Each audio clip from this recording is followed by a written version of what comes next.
Welcome to the No Fun channel, and this is sci-fi shows I think they should remake.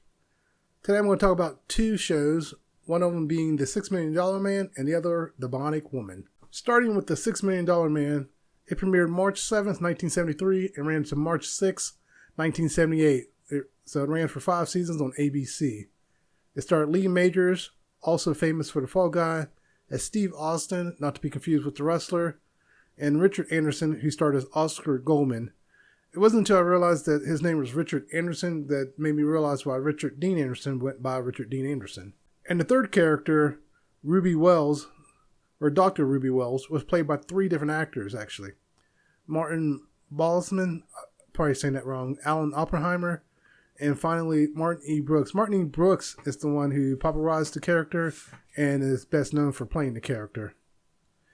He would also go on to play the character in The Bionic Woman along with Richard and Lee Majors. Now, the premise of The Bionic Man was he was a test pilot, astronaut. I think he was supposed to be an astronaut. And during one of his test runs, he crashes and they spend $6 million to turn him into a Bionic Man. One thing I didn't realize is that the show was actually based on, or inspired, I should say, on a novel called Cyborg, which was published in 1972. Now, after becoming a cyborg or a bionic, he would go on to work for the CIA or the OSI. The show, like I said, got 5 seasons, so it was popular, and I do remember watching it as a kid. I remember thinking how cool it was, the way they had him running. Now, at the time, the special effects were good for the time. Of course, now they're extremely dated. But within the show's series, they introduced Jamie Summers, who was played by Lindsay Wagner. From what I read, she actually didn't appear on the show that much. It was just to do a backdoor pilot for her show, The Bionic Woman. And the name of the episode was The Bionic Woman. And the premise for her was that she was skydiving with Steve and her parachute doesn't open and she slams it to the ground. She survives, but she's critically injured, and Steve makes the call to... I always wondered about that. How did he have the say to do that? But he makes the call to have her converted into a bionic person. So her show would go on to premiere January 14th, 1976 and run into May 4th, 1977 for 1 season on ABC. The show later moved to NBC September 10th, 1977 and ran into May 12th, 1978, a total of 3 seasons. Both shows were good in their own way. Well, now when you go back and watch them, just like a lot of shows from that time, they do seem campy and, like I said, the special effects are dated. But for what it was, they were good shows, and in a lot of ways they were ahead of their time. Now, after the shows were both canceled, they did 3 movies. The first one being called The Return of the $6 Million Man and the Bionic Woman. And that one, they were brought out of retirement to fight an evil organization. And we're introduced to Michael Austin, Steve Austin's estranged son. Now, him and his son are not getting along because his son is pretty much following in the same footsteps, where he's going to be a test pilot just like his dad. During his solo flight, he actually crashes. And once again, Steve makes the agonizing call to have him transformed into a bionic person. Now, one thing I will note that Lee Majors' real life son, Lee Majors II, actually stars in, I believe, all 3 movies as named Jim. I'm not sure how to say his last name. Castellana, Castillian. I'll just spell it. But he starred as him instead of playing the son. I don't know if maybe he just wanted to act with his dad or something, but they had him in there. Now, like I said, in the first one, the son becomes bionic, and the son doesn't... I remember a scene where Jamie Summers is helping him because she's also a counselor, and he doesn't realize she's bionic. She takes off running because they're having a race, and he just flies past her. In the next movie, The Bionic Showdown, which premiered April 30th, 1989, featured Sandra Bullock as one of the main characters, Kate Mason. Now, the difference between her and the others is she was a volunteer. She volunteered for the program, and they did her surgery in front of audience to show how the surgery goes. And the premise of the Bionic showdown was there was another rogue Bionic out there that shouldn't exist. And so their job was to find that rogue Bionic and stop him because they were going to assassinate the Soviet foreign minister.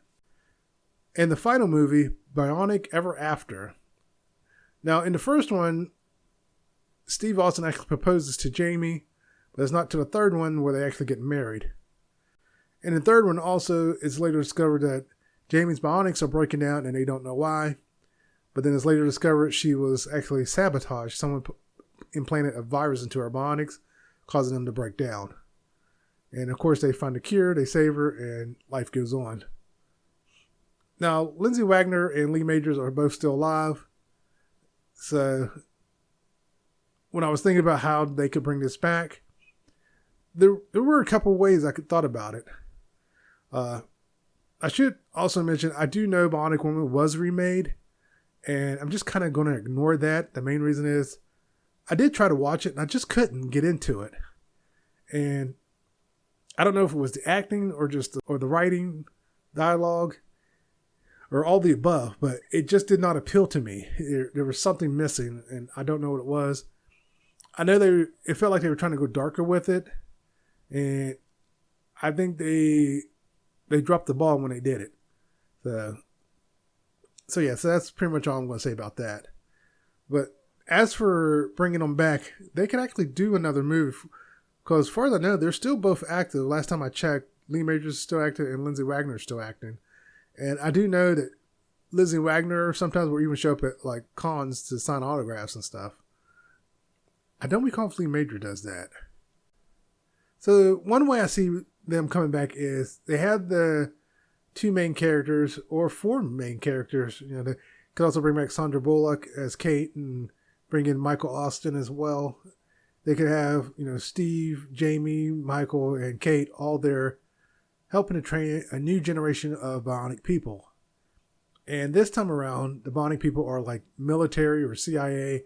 They're all volunteers. And the reason I was going with the team aspect was because of a cartoon called The Bionic 6. And that it was a family of bionic people, but this time these would be well-trained people who are chosen to be bionic. And I would have them also have the same abilities. It's just they excel at different things. Like you have the one who's a sharpshooter and who was a sharpshooter to begin with, and the bionics just makes him a better sharpshooter. You have someone who's good at close combat. The bionics just make him a better close combat fighter. Stuff like that. Basically, the bionics enhance whatever abilities they already had to begin with. But they can be interchangeable if necessary, worst comes to worst. So that's the first way, is just have it be a team. They come in and they can even call it the Bionic family or the Bionics. Now, Netflix does have a TV show that is a Portuguese TV show called Bionic, which is not related to this. I don't know if it was inspired by this, but I know it's not related to this. And the reviews I've seen weren't very good. So I don't know how many seasons that show got. But I don't know, just calling it Bionics, or I don't know what to call it, to be honest with you. I guess just call it Bionics or something like that, Bionic family. Whatever name they could come up with, I would still do a team thing. I think the team option would be best. And it doesn't have to be that many people. They don't have to be 6 people. And again, they could just bring in, Steve and Jamie back and then have them go off to the sunset. In a TV movie. If they did a TV movie, they could call it The Bionic Family and introduce the new characters. And then in the series, it's just them and the others can guest star here and there. They can have Sandra Bullock guest star, as her character comes in and does something, then splits. And she does do executive producer stuff. Maybe they could get her to be executive producer. Now, the other way they could do it also is a completely new cast, which is the obvious way. But the first thing they would have to do is change the name of the $6 Million Man. They could call him the Bionic Man, which would probably be the easiest way to go. But also, I was thinking about that. What if they just went like the Bionics, put an S on it, Because like I said, there's a Netflix series, and I don't think there's an S on the end, so they just put an S on there. The reason I was saying call it the Bionics is because that way they could introduce Steve and Jamie at the same time.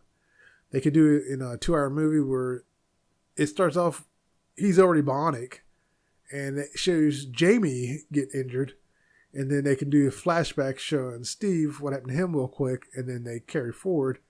And, because I believe in the series, Jamie actually had partial amnesia, and she didn't really remember the romance she had with Steve. And it wasn't until later that she had another head injury that she got it back. But it could do that in the remake where she does have partial amnesia and she doesn't remember the romance. And that could be the premise of the show. Now, they're always trying to do romantic stuff in TV shows. That could be it. Her rediscovering her love for Steve without getting another head injury. And it just kind of comes back to her. And they still have... Now, the CIA, I believe there was actually a real branch of the CIA called OSI. So they can still use that. And or create a whole new fictional government branch that took over the program and, well, not took over, but created the Bionic program. And that's how these two came to be. And they get, new cast members. Actually, they could cast Richard Dean Anderson as Oscar. I think that would be interesting. Richard Dean Anderson taking the place of Richard Anderson. But, so a whole new cast. And one of the things I would not do with this show is I actually wouldn't try to go too dark with it. I might try to be a little more dramatic, maybe a little darker here and there, but I wouldn't go too dark. Because I also felt like this show, even though this was an adult show, it was also a family show. And I think they should go that aspect with it. Because as a kid, like I said, I love this show. So they should still keep it adult oriented, but tame enough for kids to watch. So if we're being real about it, if you can get kids into it and adults, you got a market. The adults with the money are going to be buying toys for themselves, and the adults with kids are going to be buying toys for their kids. So you have a toy marketing department right there. And unlike a lot of things, don't just make the male toys. I never understood that, why they only make they don't make the female toys. It's like the female characters and stuff. Like they did that with the Avengers, but that's something else. But make the both character toy line. So you got a whole toy line based on that. But yeah, they could do it that way where they introduce the two characters in the TV movie, and then the series is them getting to know each other and going on adventures and trying to save the day. So I think that would be an interesting way if they decide to go a whole new cast. And even if they went a whole new cast, they could still introduce Lee Majors and Lindsay Wagner, and they could actually still be Bionic people. Well, no, I don't know how physically fit they are anymore. I don't really see them doing too much, but they could still introduce them as people who, Lindsay Wagner could still play a counselor, just not Jamie. Lee Majors could play, actually, like I said, they both still act. They could be the contacts, Lee Majors could take over the role of Oscar, and Jamie could be Ruby Wells, because Ruby was originally a guy, so she could take over the role of Ruby and play the contact now. So that'd be something interesting to bring them into it. Like I said, Sandra Bullock also does executive producer stuff. She could pop in there if she wanted to. So even with the new cast, you could still introduce the old cast into it and still have fun with it. And there's not too many drama shows that are family shows. At least not anymore, at least not to my knowledge. Usually if they're drama, they're geared towards adults and adults only, or teenagers. I think if they can find a nice mix with the writing, because there are plenty of children's shows that have really good writing that got adults into them. Like Teen Titans and what was it? Young Justice. Just those are both DC. Maybe should get the DC animated writers to write this show. And that's another way, actually, they could bring it back. Like I said, there was a cartoon called The Bionic 6. They could bring them back as a Bionic cartoon. Ooh, an anime. An anime based on this show, that might be interesting. I wouldn't have them be teenagers. They could have them be in their 20s, early 30s, but I wouldn't do the teenager thing. I'm just tired of teenagers in anime. But yeah, they could go that route as well. This would probably be one of the few sci-fis that really do good as a cartoon or some kind of anime. But once again, like all the others, this is definitely something I wouldn't mind seeing be remade. But also, I know the reality is if they did remake it, like the Bionic Woman, which got remade, it would probably be crap. But if they were to bring it back, I would like them to take their time and actually write the scripts and take their time and put some thought into all the stuff.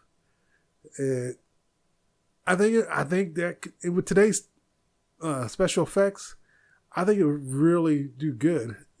Because that's one of the things about a lot of these old sci-fi shows is even though the special effects is dated now, back then a lot of them were ahead of their time. So if you were to update those special effects, I think it would be really, really nice. So, and like The Flash is a prime example of a TV show with running fast characters. They could do like that with the speed running. They don't have to have them run fast as the Flash, but still, it would be nice to see. Well, that's my take on bringing back the $6 Million Man and the Bionic Woman. You guys take care.